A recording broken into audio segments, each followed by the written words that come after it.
Hi guys, I'm Slay and welcome to How to Become a Civil Engineer here in the Philippines. Sa last video, pinag-usapan natin kung ano yung mga bagay na dapat mo gawin after mong graduate from civil engineering. And for today, pag-uusapan na natin kung paano ba ang gagawin mo for board exam.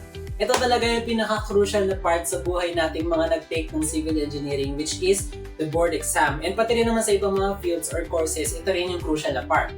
Kumbaga, ito yung pinaka-huling exam na iti-take mo bago ka maging lisensyado or professional. Ito yung pinaka dapat sineseryoso natin, pinaglalaanan ng buong puso natin. Ganon. And today, ibibigay ko sa inyo yung mga board exam tips and tricks na talagang nakatulong sa akin and I believe na makakatulong din sa inyo. So let's start and pag-usapan muna natin yung mga tips para dun sa mga nag-enroll sa review center. Ngayon sa review center is magbibigay sa inyo sila ng mga learning materials. So dapat ang gawin mo dun is i-organize mo yung mga learning materials na yun. Pangalawa, iwasan mo magkaroon ng mga backlogs. Ito yung isa sa hindi namin naiwasan nung time namin kasi habang nagre-review kami sa boards is nag-aasikaso kami ng thesis namin or yung mga requirements para sa school clearance. So dahil naglalaan kami ng time para sa school clearance is medyo hati yung oras namin para dun sa mga kailangan namin asikasuhin for the review center. But for those of you na meron namang enough time para gawin yung mga assignments nila sa review center, gawin nyo na. Huwag kayong magtatambak ng mga backlogs. Ngayon sa pagsasolve ng problems, huwag lang basta solve. Dapat inaalala mo or tinatandaan mo kung paano mo sinolve yung mga yon. Sa pagre-review sa board exam, lahat ng ginagawa natin is dapat inaalala or tinatandaan natin. Next tip is less memorization, more application.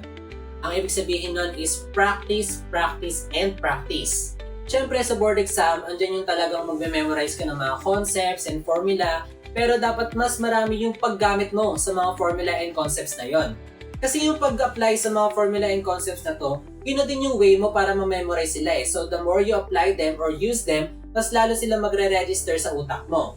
So again, unahin mo muna yung pag-apply ng mga formula and concepts na to kaysa dun sa pag-memorize sa kanila. Ngayon, syempre marami kayong sinusolve sa pagre-review nyo for board exam. So dapat tinatago nyo yung mga solutions na yon. Ito rin yung isa sa mga pagkakamali ko nung mga unang weeks ng pagre-review ko for boards. Nagsosolve ako sa sa whiteboard. And dahil sa whiteboard lang ako nagsosolve, binubura ko lang din after yung mga solutions ko. So, ang nangyari nung babalikan ko na yung mga past problems na sinolve ko is hindi ko maalala kung paano ko sila sinolve. Kaya ang gawin nyo, sa papel na lang kayo mag-solve o kaya naman sa digital paper or sa devices nyo, tablet, mga ganon. Ngayon sa pagsasolve, ito yung minsan hindi talaga maiwasan ng mga civil engineering graduate is nagsistay sila sa isang problem. Na talagang kahit matagalan sila, gustong-gusto nilang makuha yung sagot dun sa problem na yon. Wag na wag yung gagawin yon. Hayaan nyo muna yung mga problem na yon, doon muna kayo sa ibang mga problems kasi ang goal is marami kayong ma-solve ng mga problems. Eh kapag nag-stay ka sa isang problem, wala, ubos ang oras mo, sayang. Ngayon, ano ang pahinga natin sa pagsasolve? Mag-aaral tayo ng terms. Nung sa batch namin, medyo hindi naman ganun kadami yung terms pero iba-iba kasi yun per batch so dapat nag-aaral ka pa rin ng terms. Last tip regarding sa pagsasolve is you practice as if it's the actual boards na. As in yung actual na amount of time and yung actual na amount of problems ng board exam. So practice ka araw-araw as if araw-araw ka nag-board exam. Ganon. Ngayon, ibibigay ko naman sa inyo yung mga tips na distinct para sa mga hindi nag-enroll sa review center. Unang-una dyan is try to gather references na review center based. Pero dito kayo mag-iingat dapat. Magtanong-tanong lang kayo sa kung ano ang tinuturo sa review center. Wag na wag kayo magre-reproduce ng mga learning materials nila. Dahil syempre, privacy and ownership nila yon, so hindi mo talaga siya pwedeng i-reproduce. Ang gawin mo, magtanong-tanong ka lang sa mga tao na nag-enroll sa review center kung hanggang saan yung mga tinuturo sa kanila. Kasi kagaya ng sinabi ko kanina, hindi lahat ng pinag-aralan natin sa undergrad is i-exam natin sa board exam. Sobrang mahalaga na malaman mo kung hanggang saan lang ang kailangan mong malaman para sa board exam. Yun lang yung goal mo sa pagtatanong sa mga estudyante na naka-enroll sa review center. Next and importante din, bumili ka ng parang mga mock exam or parang copy ng past board exams. Copy as in yung parang galing sa mga sabi-sabi kung ano yung mga lumabas dun sa past na board exams. Dahil syempre, hindi naman actually pwedeng makahingi ng copy ng mga past board exams. Kaya yung mga nakikita natin na parang mga past board exams, ano lang yun, galing lang yun sa mga parang sabi-sabi ng mga nakapag-take kung ano yung mga lumabas dun sa mga board exams na yon. So, nag-enroll ka man sa review center or hindi, mahalaga na meron ka ng mga copy na yun para malaman mo kung ano yung mga lumalabas sa board exams usually. Next is you have to utilize online resources like mga YouTube videos, ganun. Kasi nga, hindi ka nakapag-enroll sa review center, so kailangan may nagtuturo sa'yo as if naka-enroll ka sa review center. And affected pa rin naman dyan yung mga YouTube videos natin. I-search mo yung mga YouTube videos na specifically for board exam review. And lastly, same lang dun sa mga tips and tricks na tinuro ko kanina para sa mga nag-enroll sa review center. Yung mga techniques sa pag-aaral at pagsosolve. Ngayon, pag-usapan natin yung mga general na tips and tricks, either naka-enroll ka sa review center or hindi. Siyempre, una-una na dyan, always pray. Mag-pray ka to start your day and to end your day. Bago ka mag-review, bago ka mag-aral, bago ka mag-solve, always pray. Huwag mong isipin na kaya mo ng ikaw lang. Humingi ka ng tulong sa Panginoon. Next is, kagaya ng sinabi ko kanina, more problems solved, the higher the chance to pass the board exam. Yun kasi talaga yun, guys. Mas marami kang na-practice ng mga problems, mas lalo siyang dadaloy sa dugo mo or magre-register sa utak mo, mas lalo kang masasali na mag-solve ng mga problems na yon. Yung talaga ang goal, lalong-lalo na kapag malapit ng board exam, dapat puro solve ka na lang ng mga problems. Hindi ka na dapat nag-aaral pa or nagdadagdag ng bagong kaalaman. Dapat puro solve and solve and solve ka na lang ng mga problems. Again, sa mga unang weeks or months mo sa pagre-review for board exam, andyan yung nagre-refresh ka, nag-aaral ka ng mga para sa board exam. Ngayon, kapag malapit na yung board exam, dapat puro solve ka na lang. Hayaan mo na yung mga topics na hindi talaga pumapasok sa utak mo. I-alay mo na sila. Mag-solve at mag-solve ka na, mag-focus ka na dun sa mga bagay na alam mo na. Ganun talaga yun. Hindi naman lahat ng tao is unlimited ang capacity ng isip. So, yung mga hindi talaga pumapasok sa isip mo, hindi na talaga yung papasok, hayaan mo na sila. Number 3 is remove all distractions. Lahat ng distractions sa pagre-review mo for board exam. Focus, focus, and focus. Mga bisyo, mga bagay sa paligid mo na nakaka-distract para sa pag-aaral mo sa board exam, lahat yun alisin mo. Ilang months lang naman to na i-google mo para sa pagre-reviews for board exam. So, alisin mo muna lahat ng distraction sa buhay mo. Next one is sobrang importante din, learn to rest. From time to time, kailangan mo magpahinga. Huwag kang masyadong palong-palong mag-aral. And sobrang nakaka-relate ako sa inyo dahil may mga kakilala ako na during the board exam review is talagang todo aral sila na naapektuhan na yung mismong kalusugan nila. Ending, hindi sila nakapag-take ng boards. Ganon. Kaya kasabay nun is live a healthy lifestyle. If meron ka namang chance or opportunity na kumain ng masustansya, mag-exercise, gawin mo na lahat ng kaya mong gawin para maging malakas at malusog ang pangangatawan mo. Kasi yun naman talaga yung gagamitin mo for board exam eh. Mas malusog na pangangatawan, mas healthy na isip, mas effective sa board exam. Especially kapag malapit na yung board exam, naalala ko nung time namin, yung week before ng board exam talagang nag-addict na kami sa prutas, sa gulay, sa mga masustansyang pagkain, ganon. Kasi iniiwasan din natin na magkasakit ka during the boards. Yun talaga yung pinakamahirap sa lahat kapag nag-board exam ka ng may sakit. Sobrang delikado na yun. So again, mag-aral lang maayos habang inaayos din ang katawan. Lastly, na general tips para sa mga magbo-board exam for civil engineering is alalahanin mo kung tungkol saan ba ang lahat ng mga to. Alalahanin mo kung bakit ka nga ba nag-civil engineering at bakit ka nga ba magbo-board exam. Alalahanin mo kung para kanino ba to, para ba sa'yo, para sa pamilya mo, or para sa kahit sino. Alalahanin mo lang ang lahat ng mga bagay na magbibigay sa'yo ng motivation and inspiration para ayusin ang board exam. Kasi of course, kapag inspired ka at motivated ka, mas magiging enjoyable ang pagre-review mo for boards. And dahil na-enjoy mo ang pagre-review for boards, then most likely is makakapasa ka sa board exam. Ngayon, pag-usapan naman natin yung mga tips during the actual board exam. So syempre, before the day of board exam, kailangan matulog ka ng maaga as much as possible. Although, bibigyan ko na kayo ng konting hint or spoiler, hindi kayo makakatulog ng maayos. Wala akong kakilala na nakatulog ng maayos the night before the board exam. Kaya lahat ng pampatulog na pwede nyo gawin, magpakapagod kayo, or uminom kayo ng gatas, gawin nyo na para makatulog kayo ng maayos before the board exam. At syempre, bago kayo matulog, dapat nakaprepare na yung mga gagamitin mo for boards. At ano-ano ba yung mga yon? Syempre, yung mga lapis natin. And syempre, dapat number 2. Kailangan mo rin ng black ball pen, kailangan mo syempre ng PRC approved na scientific calculator and yung PRC official receipt. Syempre, kailangan mo rin test permit mo or yung NOAA or Notice of Admissions. Kailangan mo rin ng dalawang long envelope, isang brown, isang transparent. Yung transparent, pwedeng siya yung may handle. Pwede mo na rin i-prepare yung food and drinks mo kung saan dapat lahat ng containers nito ay transparent. As in, nakakita dapat from the outside yung laban ng container ng food and drinks mo. Pati sa drinks mo, kung ito man yung klase ng bottle na merong label, tatanggalin mo yun. Dapat transparent lahat ng lagayan ng pagkain at inumin mo. Sa attire naman, dapat naka plain white polo shirt. Tapos maayos na pants, maayos na shoes, then ponytail para naman sa mga babae. And magdala rin pala kayo ng jacket nyo dahil malamig sa testing centers natin, lalo na dun sa mga mag-exam sa loob ng sinehan.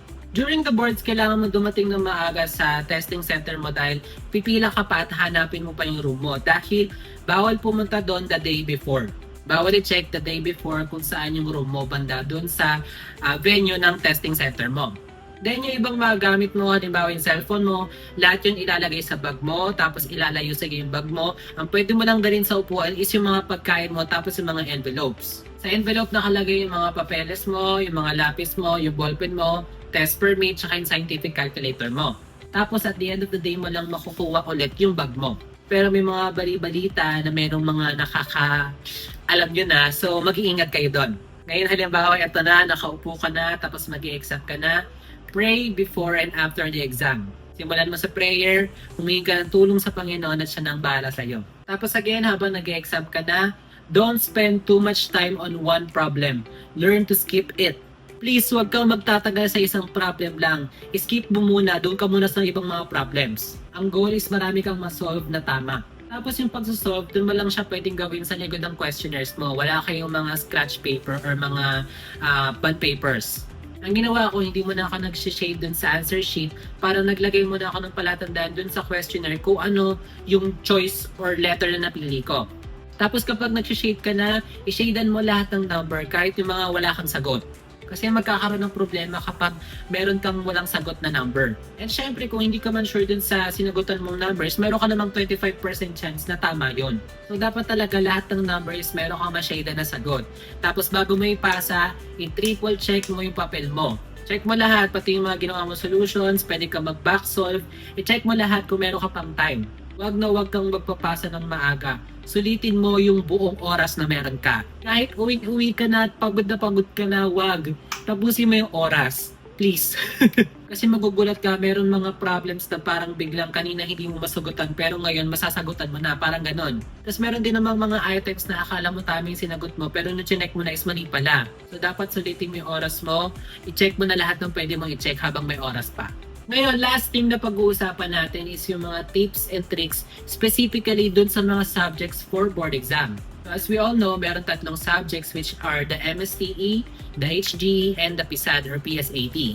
Although from time to time is medyo nagbabago yung scope ng mga subjects na to, pero generally, for MSTE, andito yung mga iba't ibang klaseng math, mga geometry, may mga construction questions din doon, meron din yung mga economics, mga ganun. Ano pa ba? Siyempre may mga algebra, may mga differentiation, integration, mga differential equations. Basta, pwede nyo naman i-check sa website ng PRC yung mga scope ng mga subjects na yon. Ngayon, ano ang mga kailangan tandaan or gawin para sa MSTE? Ang kailangan dyan ay himala. Joke lang. Yun, medyo nagiging sarcastic talaga yung mga nagtitake ng MSTE kasi talaga minsan parang himala na lang yung kailangan para dito. But seriously, ang kailangan mong gawin for MSTE is don't overstudy.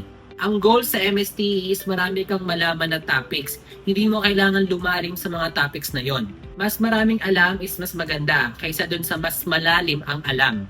Yun ang kailangan talagang gawin sa pagre-review for MSTE. No need for very advanced topics. Also, dito sa MSTE, pinaka-applicable yung tinatawag natin na LOXFAM or LOX Familiar. LOXFAM as in kapag nakita mo yung mga questions sa actual na board exam is parang maaalala mo siya na sinolve mo siya from your review days. And usually, yung proctor ng MSTE is hindi na binabago yung mga data or parameters and maski yung choices din sa mga questions na yun. So talagang applicable ang LOXFAM. I for one have experience na nakita ko lang yung tanong and nakita ko yung choices, alam ko na agad yung sagot kasi nga LOXFAM. And lastly for MSTE is don't overthink yung mga sobrang daling questions. Yes, meron tayong mga parang pabigay na questions and huwag ka mag-overthink sa mga yun na parang ang dali lang naman. Go mo na yun. Yun na talaga yun, wala lang kahit ano pa. Yun na talaga yung sagot dun sa madaling question na yun. Next naman is yung HGE kung saan ito yung may pinakamaraming mga formulas. So medyo walang choice talagang kailangan natin mag-memorize ng pagkadami-daming mga formulas. And again, kagaya na sinabi ko kanina, ang hack para ma-memorize sa mga formulas nito is gamitin at gamitin sila. The more na ginagamit mo itong mga formulas na ito, mas masasanay ka sa pagsusulat sa kanila, hence nakakabisado mo sila. Also, hindi lang dapat alam ang formulas, dapat alam mo rin yung process, halimbawa sa pagsosolve ng mga dams, at alam mo yung mga concepts behind these formulas. Siyempre, alam mo rin dapat yung limitations and restrictions sa mga formulas na to bago mo sila gamitin. Now, for the past batches or even years, is ang bali-balita is HGE daw ang pinakamadali. So, totoo po yun, pero not to the point na dapat maging overly confident ka. Mabait at mapagbigay ang proctor ng HGE pero hindi siya dapat parang i-take for granted. Kailangan mo pa rin seryosohin ng HGE dahil ito yung maghahatak ng grades or scores mo sa MSTE at PSAT. Although ang balita nitong December 2024 na CELE is biglang nagbago daw ang HGE. Ito daw yung HGE na hindi nila in-expect. So, ibig sabihin lang nun is dapat talagang seryosohin din ang HGE. Lastly, for PSAT, ang unang-unang kailangan dito ay tulog. Bakit? Dahil kakailanganin mo na matinding focus dito sa PSAT dahil ito ang pinaka-tricky sa lahat ng mga subjects. Anong tricky? Kasi yung mga questions dito sa PSAT, ito yung mga parts na parang akala mo tama yung ginagawa mo. Tapos yung sagot dun sa akala mong tama is lalabas dun sa mga choices. So ito yung part na merong mga natatrap or naloloko ng mga choices. So kapag nagsasolve ka ng PSAT, dapat very focus ka talaga and very conscious or careful. Ngayon, paano ba susugpuin yung pagiging tricky ng PSAT? Simple lang, dapat maalam ka talaga sa mga concepts. Ang PSAT ay labanan talaga ng processes and concepts. Dahil kapag na-master mo ang mga concepts and processes, hindi ka dapat malilito sa mga questions sa PSAT.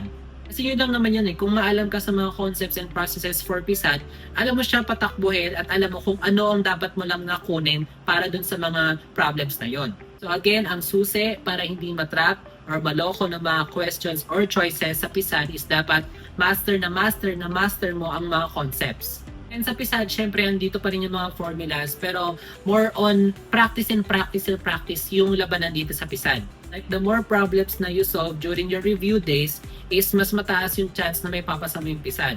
Kasi again, paulit-ulit, pero yun talaga yun.